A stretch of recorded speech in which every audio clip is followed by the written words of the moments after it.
Shavua Tov. Moray Verabotai, on est dans une période où on recherche des srouyot, des mérites. On se prépare à Rosh Hashanah et on le sait que le destin de tout le monde est fixé ce jour-là et on est à l'affût de conseils pour mériter un bon jugement.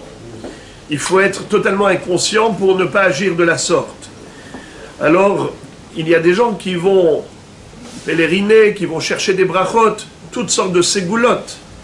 Mais la Torah elle-même nous donne la sgoula. Elle nous dit quel est le secret de la réussite dans la vie, du bonheur, d'avoir une garantie, une assurance que Akadosh Baruch Hu nous assure la sérénité, la simcha.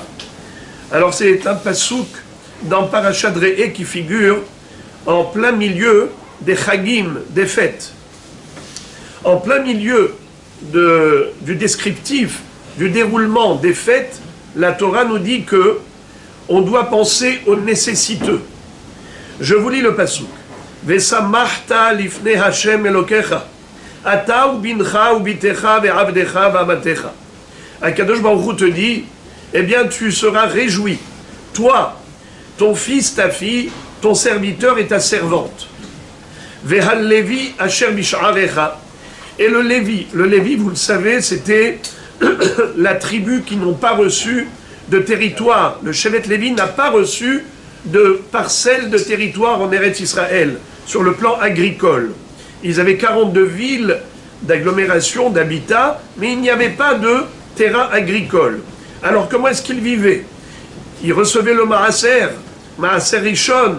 Et la Torah nous dit de penser toujours au Lévi. C'était qui ce Shevet? Eh bien c'est le Shevet des serviteurs d'Akadosh Baruch Hu. Ceux qui étaient dans le Beth Amikdash, ceux qui étaient toujours en train d'enseigner la Torah au Bnei Israël, Yoru Mishpatecha li Yaakov et Toratra li Israël, et ainsi de suite. Akadosh Baruch Hu dit, le Shevet Lévi, eux se consacrent à mon service, à vous de les soutenir. Également, Hager, Vehager, c'est qui? C'est le converti, celui qui est déconnecté totalement de son passé. Et il arrive, il débarque ici dans ce pays et il n'a pas vraiment de base sur le plan matériel. Il faut le soutenir. Ve'ayatom, l'orphelin, évidemment, il n'a plus d'assise. Ve'a almana, la veuve, qui se retrouve tellement affaiblie et fragilisée. Alors, Akadosh Baruch Hu nous dit voilà, regardez ce que dit Rashi très joliment. Arba'a sheli, keneged arba'a shelcha. Bincha ou bitra ve'avdecha ve'amatecha.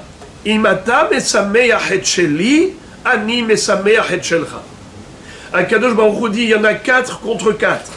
Les miens contre les tiens. C'est-à-dire, les miens, c'est qui? C'est la veuve, l'orphelin, le Lévi, le guerre. Toi, tu en as 4. Ton fils, ta fille, ton serviteur, ta servante. Si tu réjouis les miens, moi je réjouis les tiens.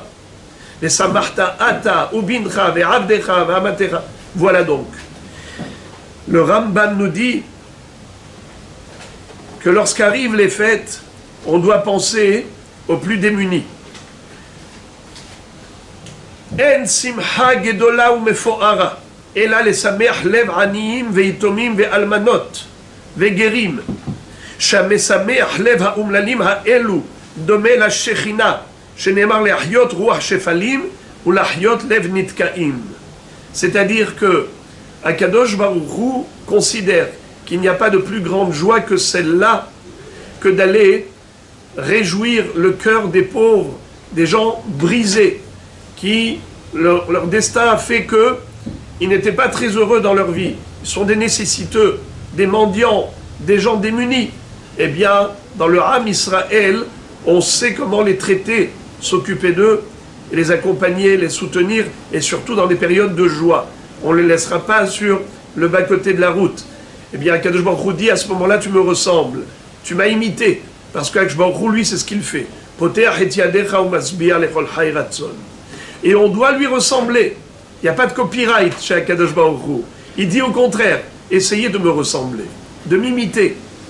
Ma'u rahum afata rahum, ma'u hanoun afata hanoun.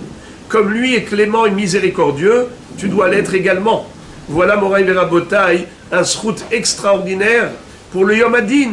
Akadosh Baruch Hu a écrit dans la Torah que je vous réjouirai si vous pensez à réjouir les autres.